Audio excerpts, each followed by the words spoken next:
আল মসজিদুল মুখতার মসজিদ ও এলাকাবাসীর উদ্যোগে আয়োজিত আজকের ঐতিহাসিক প্রথম তাফসীরুল কোরআন মাহফিল। প্রধান মুফাসসির আন্তর্জাতিক খ্যাতি সম্পন্ন ওয়াইজ মুফতি দেলোয়ার হুসাইন হামিদি হাফিজাহুল্লাহ তাআলা উনি পথে আছেন। খুব অল্প সময়ের মধ্যে ইনশাআল্লাহ তাআলা হযরত আমাদের মুফতি তাশরীফ আনবেন এবং আমি নগণ্য মাহমুদুল হাসানকে আপনারা দেখেছেন বিশেষ অতিথি। আমার পূর্বে কথা বলেছেন শ্রদ্ধাভাজন আলেম, বাংলা বাজার কেন্দ্রীয় মসজিদের সম্মানিত ইমাম হযরত মাওলানা আমির হোসেন হাফিজাহুল্লাহ তাআলা। আজকে মাহফিলের প্রধান অতিথি জনাব আকবর হোসেন আশিক আসছেন, উনি আসবেন ইনশাআল্লাহ। এবং বিশেষ অতিথি জনাব আব্দুল মান্নান মাসুদ, জনাব ইসমাইল হোসেন রফি আছেন ওনারা। এবং আজকের মাহফিলের সভাপতিত্ব করছেন জনাব আব্দুল মতিন সাহেব। এছাড়াও আমার সামনে উপবিষ্ট আছেন আমার সম্মানিত মুরব্বিয়ান ইকরাম এবং কচিকাঁচা তরুণ ভাইরা, রাস্তাঘাটে ঘোরাফেরা করছেন আমার অন্তরের, আমার কলিজার প্রিয় যুবক ভাইরা, যারা এখনো মাহফিলে আসার মতো সাহস ওনারা করতে পারেন নাই। এছাড়াও পর্দার অন্তরাল থেকে আমার মায়েরা, আমার প্রিয় বোনেরা আমাদের আওয়াজ শুনতে পাচ্ছেন। আজকের এই মাহফিল হওয়াতে এই এলাকাবাসী, এই মুখতার মসজিদের আশেপাশের যে লোকজন, আপনারা খুশি না বেজার? আমরা মানুষ কম, এজন্য কি আপনারা হীনমন্য? আওয়াজ করে বলেন, আপনারা খুশি না বেজার? আমাদের সুখ দুঃখ খুশি কান্না হাসি সব কিছু আমাদেরকে দেন কে? সে আল্লাহর জন্য করছি আলহামদুলিল্লাহ। আমাদের সুখ দুঃখ আমাদের হাসি কান্না সব কিছু আল্লাহ তাআলার পক্ষ থেকে আসে, এটা আমরা বিশ্বাস করি। আর মুমিনের জীবনে হতাশ হওয়ার কোনো সুযোগ নাই, কারণ মুমিনের হারানোর কিছু নাই। যদি আল্লাহ পাক ভালোবেসে দয়া করে আমাদেরকে পৃথিবীতে অনেক কিছু দেন, সেটাও আমাদের জন্য কল্যাণ। আবার যদি আল্লাহ তাআলা আমাদেরকে ভালোবেসে পৃথিবীতে না দেন, তার মানে আমাদের জন্য আখিরাতে এগুলো প্রিজার্ভ করে রেখেছেন কে? আল্লাহ। এজন্য আমাদের হারানোর কিছুই নাই। আমরা সব সময় উইনার, সব সময় গেইনার।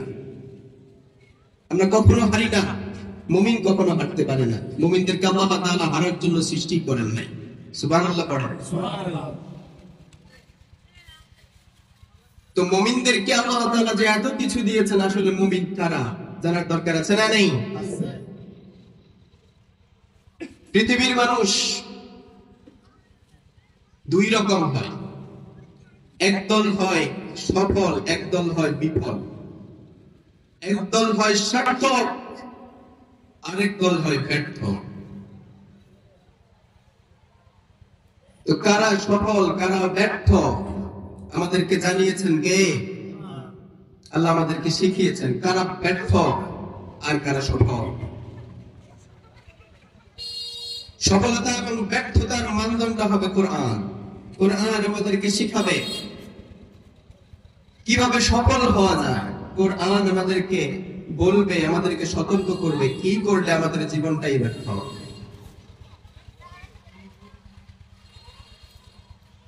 এই সফলতা এবং ব্যর্থতার বিচার করার জন্য আল্লাহ রাব্বুল ইজ্জত ওয়াল জালাল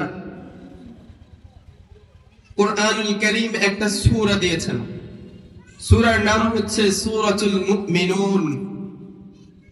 বলেন সূরার নাম কি? সূরাতুল মুমিনুন। আমরা আজকে সূরাতুল মুমিনুন নিয়ে কথা বলবো। আমরা আজকে সূরাতুল মুমিনুন নিয়ে কথা বলবো ইনশাআল্লাহ, আল্লাহ যদি তৌফিক এনায়েত করেন। সূরাতুল মুমিনুন কোরআনুল কারীমের 23 নম্বর সূরা। কত নম্বর বলেন তো ভাই? 23 নম্বর সূরা।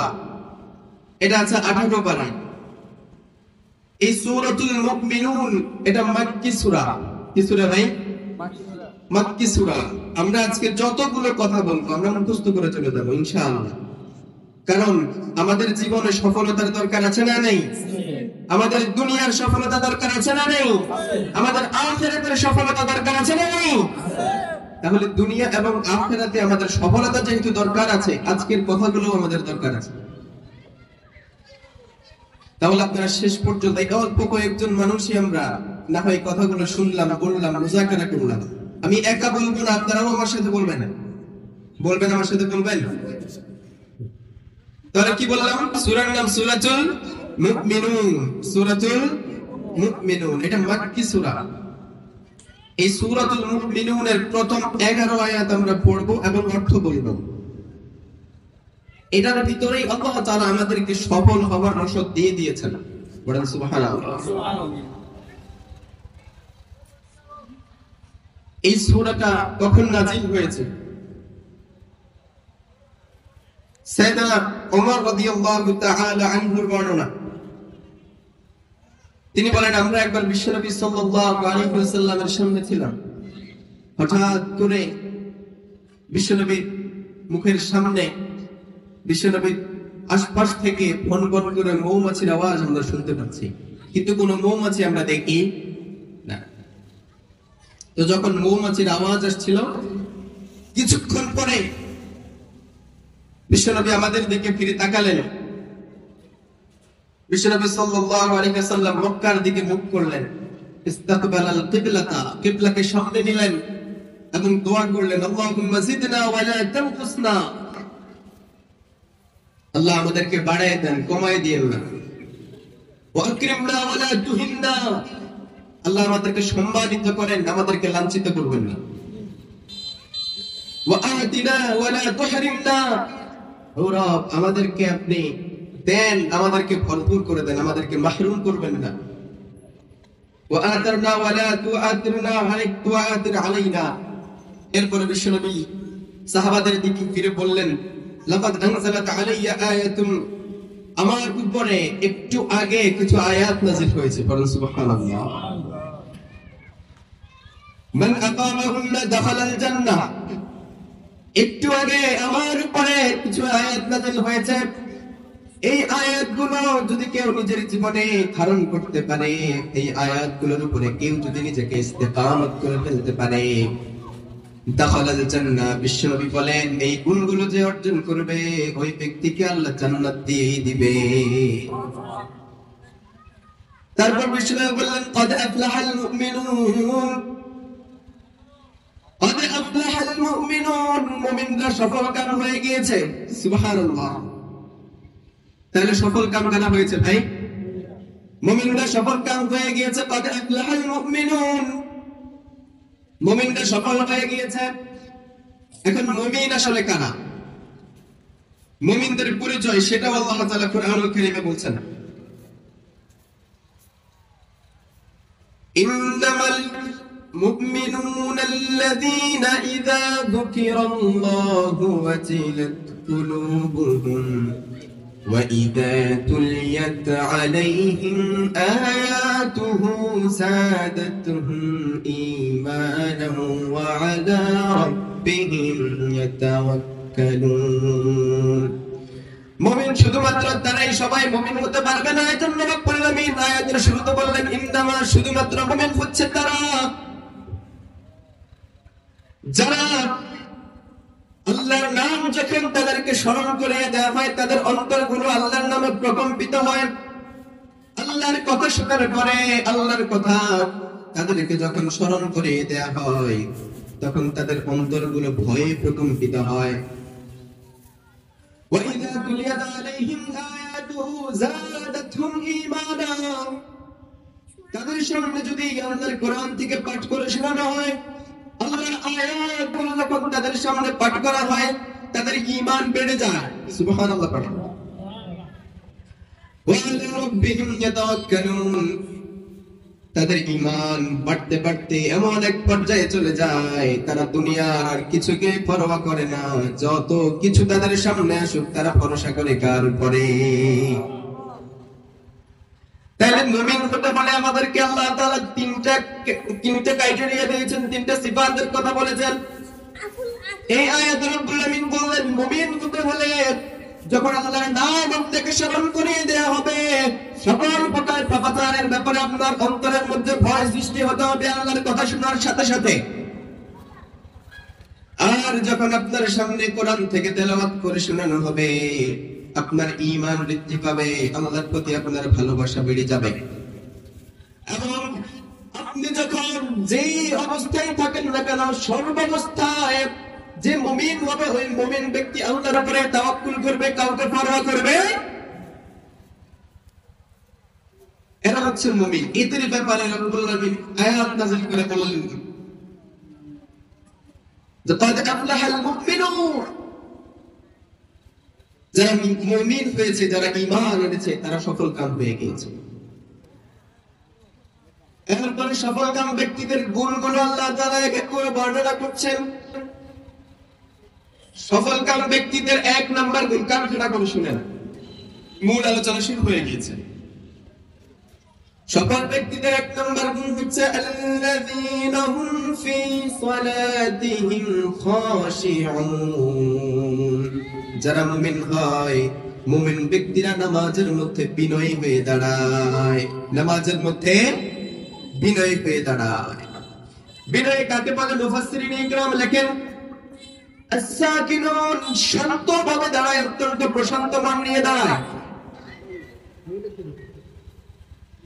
অত্যন্ত ভয়ের সাথে দাঁড়ায় যে আমি আল্লাহর সামনে দাঁড়িয়েছি। অন্তরের মধ্যে আল্লাহর ভয় নিয়ে দাঁড়ায়, অন্তরটাকে শান্ত করে দাঁড়ায়, নামাজের মধ্যে অস্থিরতা দেখায় না। বিশ্বনবীর চোখের পছন্দ ছিল নামাজ, এর জন্য বিশ্বনবী বলতেন কুম ইয়া বেলাল আরিহনা বিসসালাত। বিশ্বনবী যখন দুনিয়ার কাজে ব্যস্ত থাকতেন, রাষ্ট্র পরিচালনার কাজে ব্যস্ত থাকতেন, দাওয়াতের কাজে ব্যস্ত থাকতেন, আন্তর্জাতিক সম্পর্কের মধ্যে ব্যস্ত থাকতেন, বিশ্বনবী দুনিয়ার কাজে মশগুল হয়ে যাওয়ার পরে মাঝে মাঝে বেলালকে বলতেন ইয়া বেলাল কুম ইয়া বেলাল আরিহনা বিসসালাত, নামাজ কায়েম করো, নামাজের মাধ্যমে আমার অন্তরকে প্রশান্ত করে দাও। পড়ে আল্লাহু আকবার। আমরা নামাজকে মনে করি বোঝা, আর বিশ্বনবী নামাজের মাধ্যমে দুনিয়ার বোঝাটাকে হালকা করতে। এজন্য মুমিনদের নামাজে যখন যাবে, নামাজ বিনয়ের সাথে, কিসের সাথে? বিনয়ের সাথে, শান্ত ভাবে। as-সাকিনুন, আপনার কল্প হবে অত্যন্ত শান্ত, খুব নরম একটা মন নিয়ে আল্লাহর সামনে ভয়ের সাথে, কারণ আমরা দাঁড়াচ্ছি আল্লাহর সামনে, ওই আল্লাহ হচ্ছেন সব রাজার বড় রাজা, ঠিক কিনা? এজন্য আল্লাহর সামনে প্রশান্ত আত্মা নিয়ে, প্রশান্ত হৃদয় নিয়ে দাঁড়াতে হবে নামাজের মধ্যে। এটা হচ্ছে মুমিনদের এক নাম্বার গুণ। বিশ্বনবী স্বয়ং নিজে নামাজে কি পরিমাণ খাশিঈন থাকতেন, কি পরিমাণ বিনয়ী তিনি থাকতেন। বিশ্বনবী যখন নামাজে দাঁড়াতেন, কেরাতের মধ্যে লম্বা কেরাত পড়তে পড়তে বিশ্বনবীর পা মুবারক ফুলে যেত। বিশ্বনবী যখন সিজদায় যেতেন, এত লম্বা সিজদা করতেন। আম্মা জানা আয়েশা বলেন, বিশ্বনবী যখন সিজদায় যেত, মাঝে মধ্যে আমরা সন্দেহের মধ্যে পড়ে যেতাম, বিশ্বনবী দুনিয়ায় বেঁচে আছেন নাকি আল্লাহর ডাকে সাড়া দিয়ে দিয়েছেন। আমরা পায়ের মধ্যে খোঁচা দিয়ে চেক করতাম, নবী বেঁচে আছেন নাকি অলরেডি আল্লাহর কাছে চলে গেছে। যখন বিশ্বনবীর পায়ের মধ্যে খোঁচা আমরা দিতাম, যখন নবী পা নাড়াতেন, তখন আমরা বুঝতে পারতাম বিশ্বনবী সিজদায় আছেন, মারা যান নাই। আল্লাহু আকবার। এখন ছিল বিশ্বনবীর নামাজের বিনয়িতা। আর আমরা নামাজ পড়ি, সিজদা দেই আর উঠি, সুবহান রাব্বিয়াল আলা তিনবার বলার মতো সময় নাই। কিন্তু মুমিনদের এমন হওয়ার কথা ছিল না। মুমিনদের নামাজ হবে খাশিঈন, তারা নামাজে হবে অত্যন্ত বিনয়ী। সাহাবায়ে কেরামের নামাজ কেমন ছিল? সাহাবায়ে কেরাম যখন মরুভূমির মধ্যে নামাজে দাঁড়াতেন, এত লম্বা কেরাত পড়তেন, এত শান্ত হয়ে দাঁড়াতেন, এত কম নড়াচড়া করতেন যে পাখিরা এসে সাহাবীদের মাথার উপরে বসে যেত। যে এটা কি খেজুর গাছ না মানুষ বোঝার কোন উপায়? সাইয়েদনা আলী রাদিয়াল্লাহু তাআলা আনহুর কথা আপনারা সবাই জানেন। সাইয়েদনা আলী পায়ের মধ্যে তীর খেয়েছেন, প্রচন্ড যন্ত্রণা, তীর টান দিলে আলীর মনে হয় জীবনটা বের হয়ে যায়, পা থেকে তীর বের করা যায় না। বিশ্বনবী বেলালকে বললেন, ও বেলাল, নামাজ কায়েম করো, নামাজের আযান দাও, ইকামত দাও, নামাজ কায়েম করো। নামাজের মধ্যে এক সাহাবীকে বিশ্বনবী বললেন, তুমি নামাজ দাঁড়াবো না, পেছন থেকে তোমার আমরা নামাজ দাঁড়াবো, আলীর পা থেকে টান দিয়ে তীরটা বের করে নিবা। যেই কথা সেই কাজ।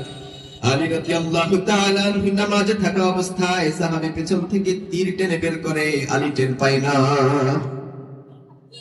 এই ছিল সাহাবায়ে কেরামের নামাজের মধ্যে বিনয়িতা। আর আমরা কি করি? মশা একটা বসছে, দুই হাত একসাথে থাপ্পড়, আছে না নাই? নামাজের মধ্যে দাড়ি চুলকায়, আছে না নাই? নামাজের মধ্যে ঘরের দিকে তাকায়, আছে না নাই? আবার নামাজ পড়ে এই দিকে ওই দিকেও তাকায়, আছে না নাই? মুমিনদের কাজ এরকম হতে পারে। মুমিনদের নামাজে যখন দাঁড়াবে বিনয়ের সাথে দাঁড়াবে, কারণ তারা আল্লাহর সামনে দাঁড়িয়েছে। বিশ্বনবী বলতেন যখন তোমরা নামাজে দাঁড়াবে, আনতা আবুদাল্লাহ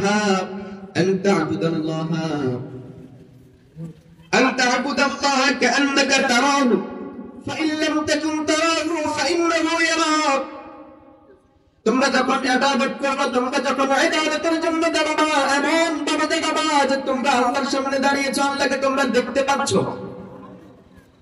ফাইন লাম তাকুন তারাহু ফাইন্নাহু ইয়ারাক। তোমরা যদি তাকে নাও দেখো, তোমরা যদি আল্লাহকে নাও দেখো, আল্লাহ কিন্তু তোমাদেরকে দেখছেন। এই অন্তর নিয়ে রাসূল বিশ্বনবী বলেছেন নামাজে দাঁড়াতে। তাহলে মুমিনদের এক নাম্বার গুণ কি বলেন তো? নামাজে তারা বিনয় হবে। মুমিনদের এক নাম্বার গুণ কি? এইদিকে ভাই, এইদিকে। মুমিনদের এক নাম্বার গুণ নামাজের মধ্যে বিনয় হবে। বলেন, মুমিনদের এক নাম্বার গুণ নামাজে বিনয় হবে। এগুলো এক।